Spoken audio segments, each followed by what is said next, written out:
मैं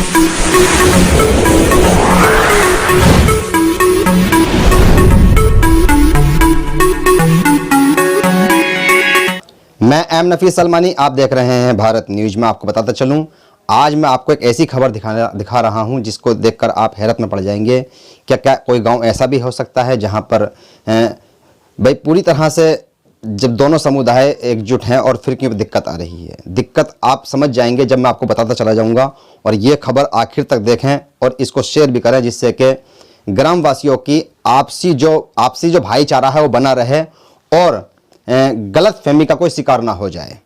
इस वीडियो के लास्ट तक बने रहें और जरा देखते रहें। ये खबर है ग्रेटर नवेटा के विसरक ग्राम से, यानी ग्राम विसरक एक गांव है और उसको कहा जाता है कि ये रावण की ससुराल भी रही है और बड़ा ऐतिहासिक गांव और बड़ा यानी कि पुराना गांव है ग्रेटर नवेटा का।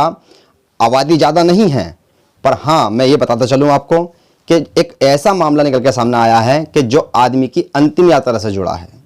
अंतिम यात्रा कब्रिस्तान से जुड़ा है। कब्रिस्तान, पुराना कब्रिस्तान जो कि एक छोटा पड़ गया, उसके बाद में उसका आवंटन जो है नए कब्रिस्तान की ओर को कर दिया गया।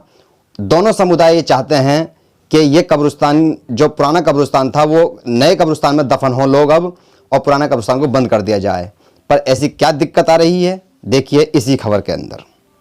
सुनिए तो शुरू करते हैं यहाँ से। दोस्तों मैं बताता चलूँ आपको कि ये एक ग्राम है जो कि ग्रेटर नवेटा के अंदर पड़ता है। जो पुराना गांव यानी कि जिक्र आता है रावण के ज़माने का कि ये रावण की ससुराल रही है और इसका नाम है विसरक गांव, ग्राम विसरक। यहाँ पर हिंदू मुस्लिम मिलजुल कर रहते हैं।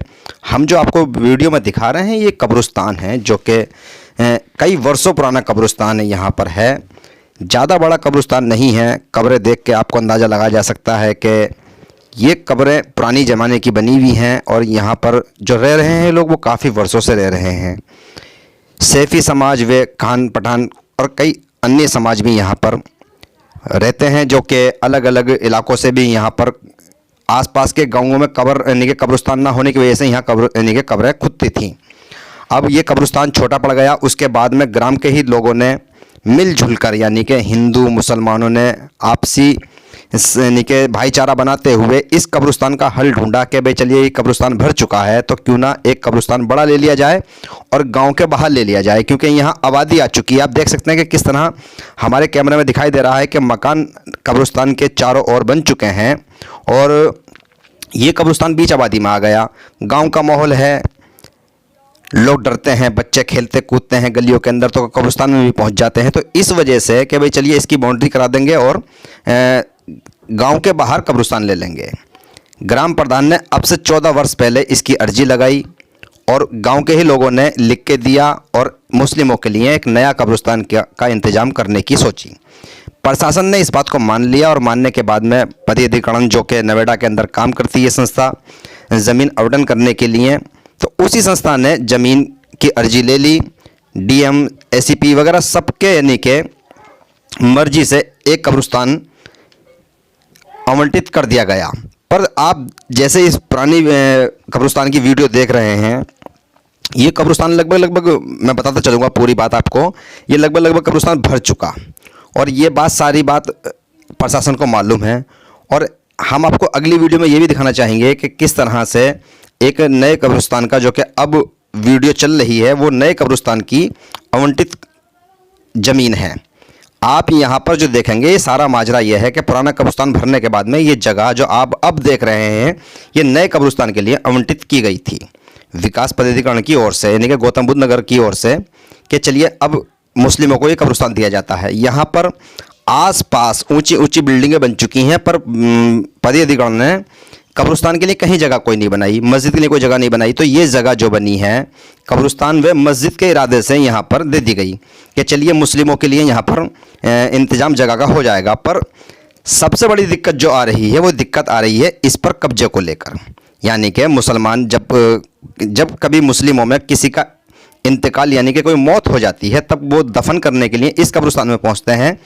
तो यहाँ पर एक व्यक्ति खड़ा हो जाता है और वो कहते हैं कि भाई ये ज़मीन तो मेरे पुरखों की है। अब मुस्लिम समुदाय जाता है विकास प्राधिकरण के पास में, तो वो कहते हैं कि हमने आपको कब्जा दे दिया है, अब आप दफन करो। जब दफन करने पहुंचते हैं तो यहाँ पर हंगामा हो जाता है। हंगामा भी ऐसा कि जब आप दोनों फिरकानों की बात सुनेंगे तो समझ जाएंगे अच्छी तरीके से कि जो सारा का सारा अगर ये कहा जाए कम शब्दों में कि भाई कहीं ना कहीं गलती किसी की है, तो वो गलती आ रही है प्रशासन की निकल कर। इसमें कब्जा करने वाले की बात कही जाए, सुनी जाए, तो वो भी समझ में आ जाएगा आपको सुनने के बाद में कि भाई हाँ वो कितना गलत है। और जो कब्रिस्तान की बात आती है, तो कब्रिस्तान को आप देख रहे हैं किस तरह से एक चारों ओर कब्रिस्तान के अवैध कब्जा सा आपको दिखाई दे रहा है, और कहीं कहीं कब्जा भी हो चुका है ज़मीन पर। तो प्रशासन, सवाल ये खड़ा होता है कि प्रशासन मुस्लिम समुदाय को इस ज़मीन को पूरी तरह से कब्जा मुक्त करा के क्यों नहीं देता है। आप देखेंगे कि किस तरह से इसके अंदर कब्जा हुआ है। एक झोपड़ी आपको दिखाई दे रही है, इसी के साथ आप देखेंगे कि झोपड़ी के साथ साथ आसपास की जो बाउंड्री से कब्रिस्तान की लगी बाउंड्री है, उससे लगी, जिससे कि आप देख रहे हैं कि ये पत्थरों के साथ तार बांधे गए थे, तो उसी के साथ निर्माण कार्य भी चल रहा है। ज़्यादातर गांव वालों से बात करने पर मालूम होता है कि ये निर्माण कार्य ये सब अवैध है, और यहाँ पर ये मुआवजा उठी हुई ज़मीन है। जब जब कब्र खोदने की कोशिश की जाती है, कब्र ऐसे ही खुली छोड़ दी जाती है। जैसे जैसे वीडियो आ रही है मैं आपको बताता जा रहा हूँ कि भाई किस तरह से यहाँ पर कब्र मुस्लिमों को नहीं खोदने दी जाती और नहीं किसी को दफन करने दिया जाता। अवैध निर्माण का भंडार लगा पड़ा है। आप देखेंगे आगे किस तरह से बोरिंग किए गए हैं, किस तरह से इंजन लगाकर पानी की खिंचाई हो रही है। उसके बाद में साथ साथ ये भी बताता चलूँगा आपको कि शिकायत कई बार प्रशासन से करने के बाद में भी कोई सुनवाई होती नज़र नहीं आई। तब जाके ग्राम के दोनों समुदाय ने, ऐसा नहीं कि मैं एक समुदाय की बात करूं, हमसे दोनों समुदाय ने ही बात की है। दोनों समुदाय के लोग ये चाहते हैं कि इस पर से अवैध कब्जा हटे और ये ज़मीन सारी के सारी कब्रिस्तान को मिले, जिससे कि कब्रिस्तान का में दफन होने वालों का इंतज़ाम हो सके। यहाँ पर आबादी बढ़ती जा रही है और देखने में ये आ रहा है कि सरकार की ओर से, प्रशासन की ओर से कब्रिस्तानों की मुकम्मल ज़मीन यानी कि एक तरह से आवंटित नहीं की गई है।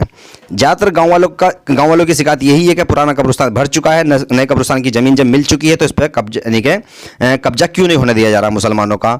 यहाँ पर बोर्ड लगाया गया था, ये बताया जाता है, वो बोर्ड भी उखड़ कर फेंक दिया गया। कभी भी तारबंदी कोई भी कर देता है और तारबंदी करने के बाद में अवैध कब्जा कर लिया जाता है। आप देख सकते हैं कि किस तरह से हमने आपको दिखाने की कोशिश की है कि यहाँ पर इंजन भी मौजूद हैं, बड़े बड़े पाइप डालकर यहाँ पर पानी खींचा जा रहा है। उसी के साथ हम आपको इसी वीडियो के अंदर वो सब सबूत दिखाना चाहेंगे जिससे कि ये कहा जाए कि हाँ कहीं ना कहीं जो गड़बड़ दिखाई दे रही है वो प्रशासन की ओर से दिखाई दे रही है। प्रशासन अपना काम सही वक्त पर नहीं कर रहा है, जिससे कि ग्रामीण क्षेत्र वासियों को सुरहद बिगड़ने की उम्मीद लगती है कि माहौल ना बिगड़ जाए। आइए देखते हैं आगे की बात। मेरा नाम अलीमुद्दीन और पप्पन जी, ग्राम बिसरक, तहसील दादरी, जिला गौतम बुद्ध नगर के निवासी हैं और मूल निवासी हैं। यह क्या माजरा हुआ है हमें बताएं जरा आप। हमारा माजरा यह है कि ग्राम बिसरक में 2 कब्रिस्तान थे जी। पहला कब्रिस्तान 530, दूसरा 628/15। 628/15 की ज़मीन ग्रेटर नोएडा प्राधिकरण ने स्टेलर जीवन बिल्डर को दे दी गई।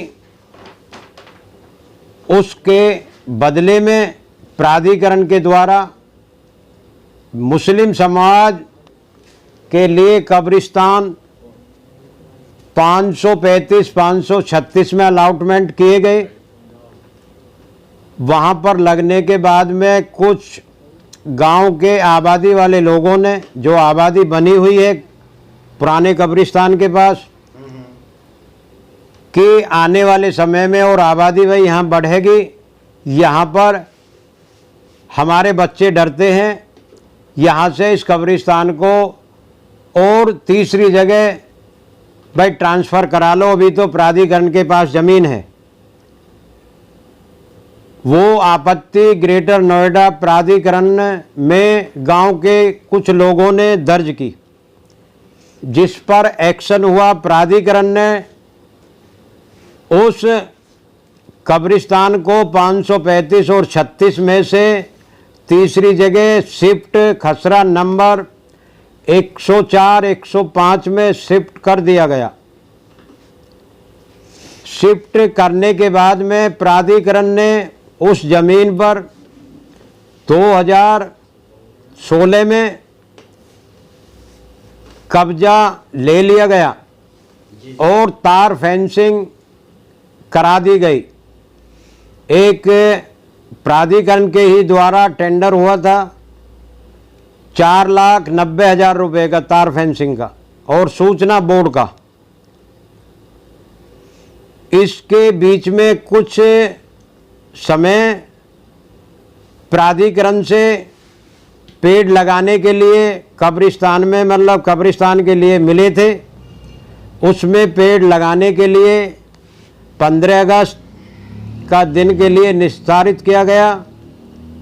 उस पर कुछ गांव के लोगों का खसरा नंबर 105 मिलजुल था, जिन्होंने 105 नंबर पर आपत्ति दर्ज की कि ये नंबर हमारा है और पेड़ नहीं लगाने दिए। और सूचना बोर्ड अज्ञात लोगों ने उखाड़कर 2016 में 16-17 में उस जमीन पे से फेंक दिया गया, जो कि बिसरक थाना पुलिस ने वो बोर्ड प्राप्त किया और थाने में रखा हुआ है पुलिस की कस्टडी में, थाना बिसरक में। जी जी। उसके बाद में जब भी वहाँ पर उसके बाद में प्राधिकरण में शिकायत की, प्राधिकरण ने अज्ञात लोगों के खिलाफ FIR दर्ज करने के निर्देश थाना बिसरक और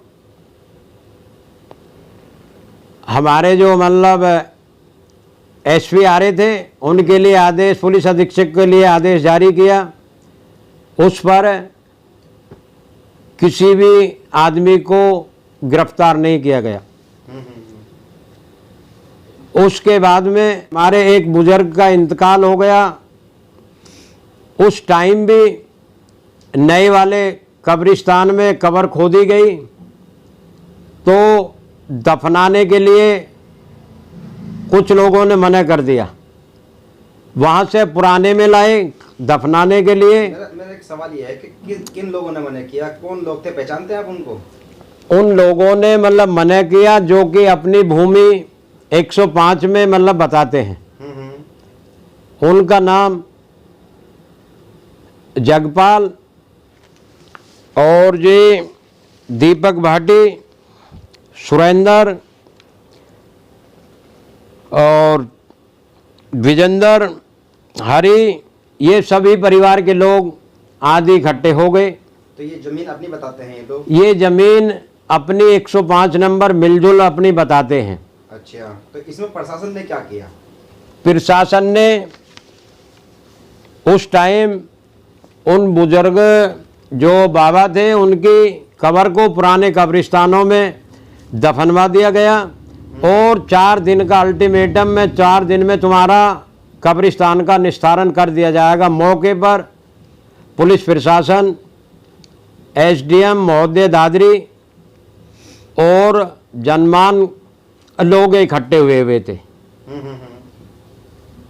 30 हमें थोड़ा सा ये जानना चाहते हैं आपसे कि जो आपका कब्रिस्तान था वो आपने बताया कि बीच आबादी में आ गया और गांव वालों ने कहा कि भाई ये कब्रिस्तान बीच आबादी में आ रहा है जी। तो ये तो सहमति से हुआ था ना गांव के लोगों के, मतलब जैसे कि आप मुस्लिम समुदाय के लोग और दूसरे दीगर समुदाय के लोग भी यहाँ पर होंगे जी, या सब मुस्लिम समुदाय के लोग ही हैं इस गांव में? नहीं, मुस्लिम समुदाय भी और दीगर भी।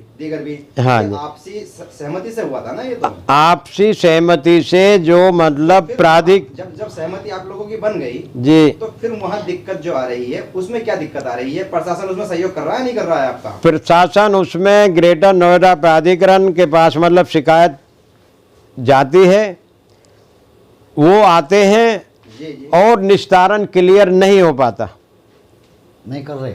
अच्छा, तो फिर भी ऐसा अंदाजा कितना वर्ष हो गए होंगे या कितने दिन हो गए आपको यानी कि इस मामले को सुलझाने के लिए, या यूं कहा जाए इस- कब से उलझा हुआ है ये? ये मामला 2006 से और 2020 चालू है। 2020 तक प्राधिकरण और मतलब प्रशासन के काफ़ी मतलब चक्कर लगा चुके हैं। प्राधिकरण के पास जाते हैं तो वो कह देते हैं भाई आपके लिए हमने आरक्षित ज़मीन कर दी गई है, तार फेंसिंग कर दी गई है, आप दफनाओ, मैयत को दफनाओ, जनाजे को दफनाओ। वहाँ पर जाके कब्र खोदते हैं तो ये गांव के लोग वे अपनी भूमि बताते हैं। अच्छा, तो तब पुलिस आती है नहीं आती है आप पुलिस बीच में? पुलिस आ जाती है और पुलिस मतलब आने के बाद में यही मतलब समझौता का मतलब टाइम रख दिया जाता है। कोई पक्का मतलब टाइम निश्चित नहीं हो पाता। आज तक कोई निश्चित नहीं हुआ है। जी जी, तो नहीं अच्छा, आज तक नहीं हुआ है आप बता रहे हैं। क्या नाम है सर आपका? साहुद्दीन। साबुद्दीन साहब, आप ये कह रहे हैं कि कोई भी यानी कि फैसला यानी कि एक तरह से जैसे कि होना चाहिए कब्रिस्तान को लेकर के कोई मंजिल मुकाम मिल जाना चाहिए एक मरने वाले के लिए।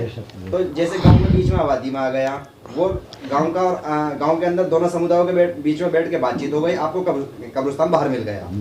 वो कब्रिस्तान यानी कि गवर्नमेंट की जमीन अलाट हुई है आपको जी। इसमें अगर कोई अपनी जमीन बता रहा है तो वो मसला तो पुलिस व तहसील का है।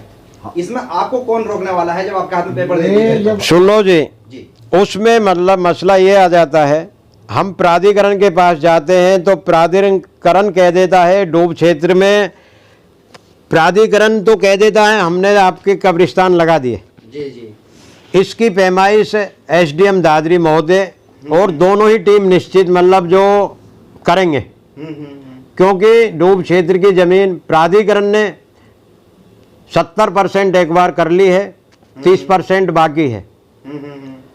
वो 30% वाले लोग आके और आपत्ति दर्ज कर देते हैं।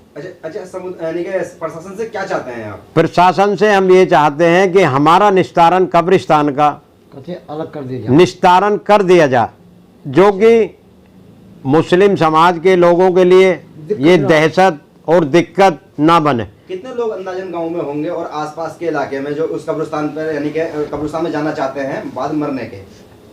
देखो जी, गांव में कम से कम मतलब सेक्टर 1 मतलब बना हुआ है।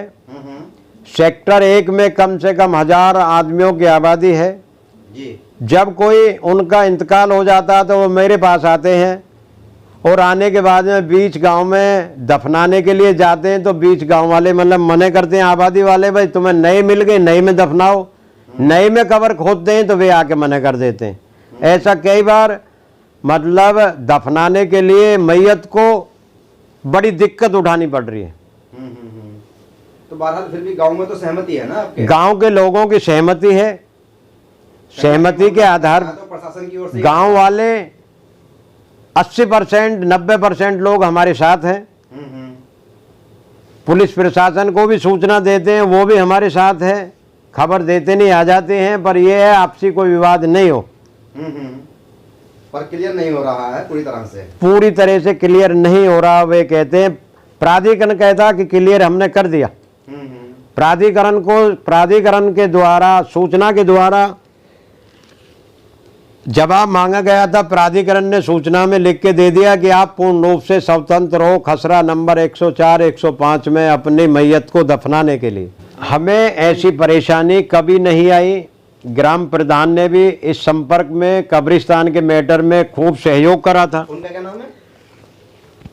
पहले पूर्व प्रधान का नाम आपके था ये सुदेश भाटी। उनकी योजना में प्राधिकरण के द्वारा 628 खसरा नंबर 628 पर 18 लाख रुपया सैंक्शन बाउंड्री वाल के लिए किया गया था। ये ग्राम प्रधान की वजह से हुआ? ग्राम प्रधान की वजह से, जो कि वो कार्य आज तक पूरा नहीं हुआ। अच्छा अच्छा। उसके बाद में इनके बाद ग्राम प्रधान अजय कुमार भाटी ग्राम प्रधान बने। उन्होंने भी हमारे साथ, मुस्लिम समुदाय के साथ और गांव वालों ने भी, दिगरों ने हमारे साथ खूब मतलब संघर्ष, प्राधिकरण के लिए जाने के लिए खूब तैयार हुए। प्राधिकरण भी गए तो और बैठ अगर ये बात करी जाए तो बस इतना ही है कि प्रशासन की ओर से थोड़ी सी ढिलाई है कि वो आपको पूर्ण रूप से कब्जा नहीं दिलवा पा रहा। पूर्ण रूप से कब्जा नहीं पूर्ण दिलवाएगा। रूप से कब्जा चाहिए। जी जी, हमें कब्जा चाहिए। इसमें कोई शिकायत किसी से और से नहीं है? और किसी से गांव में शिकायत हमारी नहीं है जी। चलिए जी, बहुत बहुत शुक्रिया। देखिए, हम लोग बिसरक गांव के मूल निवासी हैं। जब से गांव बसा है, हमारे दादे परदादे यहाँ निवास करते रहे हैं। और हमारी ये जो ज़मीन आप बात कर रहे हैं, खसरा नंबर 105, वो हमारी पैतृक संपत्ति है। हमारी 104 का भी जिक्र है, 104 और मैं उसी पे आ रहा हूँ। एक्चुअली क्या है कि 104 नंबर जो खाता है खसरा है वो 62 बीघा का है, और 105 खसरा है लगभग 35 बीघा का है। तो लगभग 97 बीघा ज़मीन है, और 106 नंबर में भी ज़मीन प्राधिकरण ने खरीदी हुई है। तो डूब क्षेत्र में प्राधिकरण ने ज़मीन अधिग्रहण करने के बजाय समझौते के आधार पर अब से 5 से 6 साल पहले ज़मीन खरीद ली थी वहाँ पे। तो हमारी मेरे परिवार की ज़मीन लगभग 3 बीघा के आसपास वहाँ है।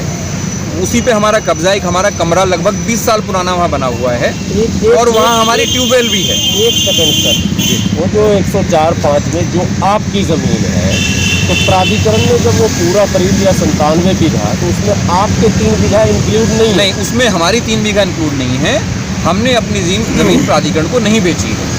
तो उसमें कहानी क्या है कि 104 और 105 बीघा पर 104 और 105 खसरा नंबर पर कब्रिस्तान बनाए जाने का प्राधिकरण द्वारा प्रस्ताव दिया गया है।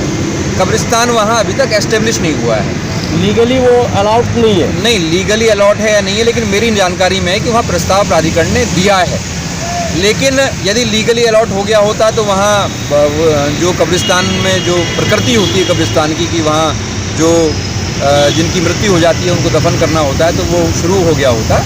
लेकिन हमारा मकसद कब्रिस्तान को रोकने का या वहाँ विवाद पैदा करने का नहीं है। हमारा तो मकसद सिर्फ ये है कि जो हमारा सैकड़ों सालों से जो ज़मीन पे 3 बीघा पे हमारा कब्जा है, वहाँ हमारा कब्जा बरकरार रहे।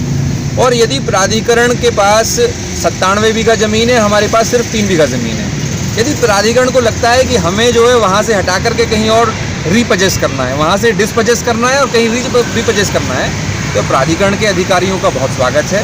बदलें। हम अमन पसंद लोग हैं। यदि कोई ऐसी व्यवस्था मुस्लिम भाइयों के लिए वो बनाना चाहते हैं और उसमें हमारा सहयोग चाहते हैं, हम बिल्कुल तैयार हैं।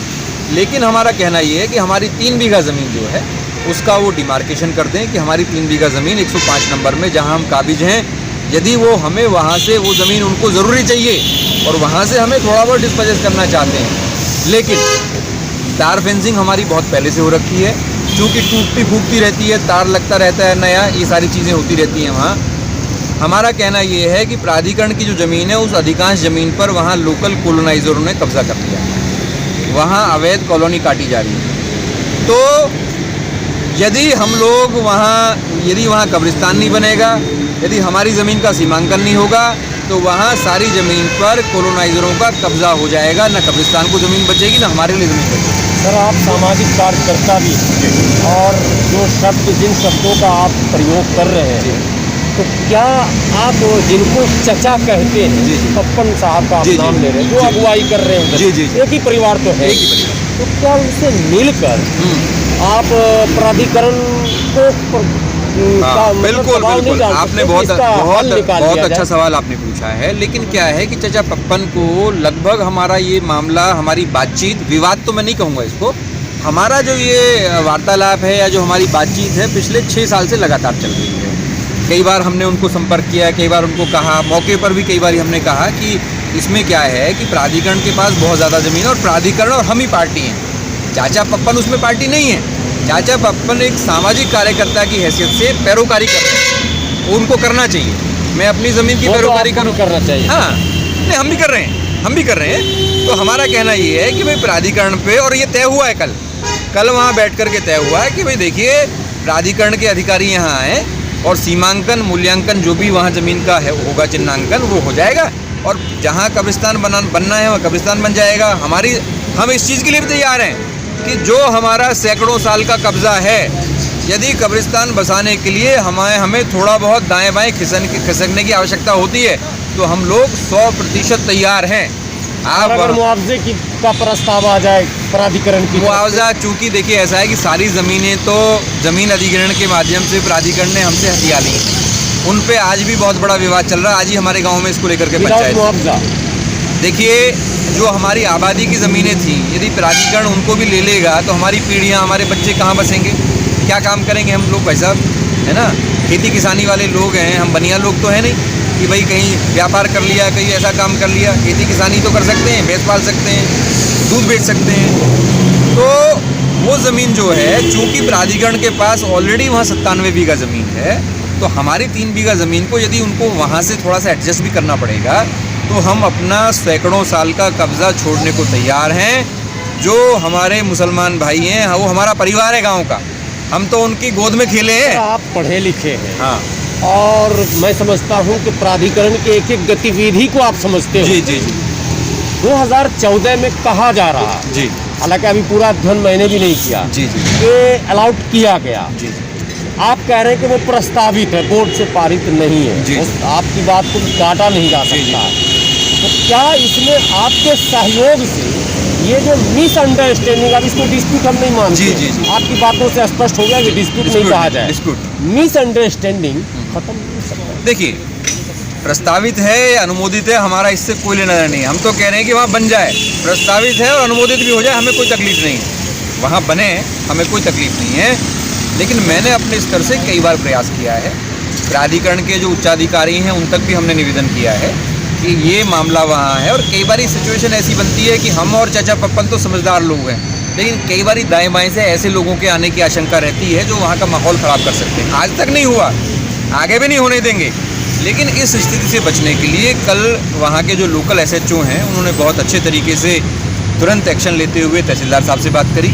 मैंने भी तहसीलदार साहब से बात करी। जितेंद्र सिंह जी तहसीलदार हैं, बड़े सुलझे हुए आदमी हैं, तो उन्होंने भरोसा जताया है कि बुधवार को वो आएंगे, हमको बिठा करके जहाँ उनका है वो उनको कर देंगे, जहाँ प्राधिकरण है वहाँ प्राधिकरण आ जाएगा, और जहाँ हमारा है वहाँ हम एस्टेब्लिश हो जाएंगे।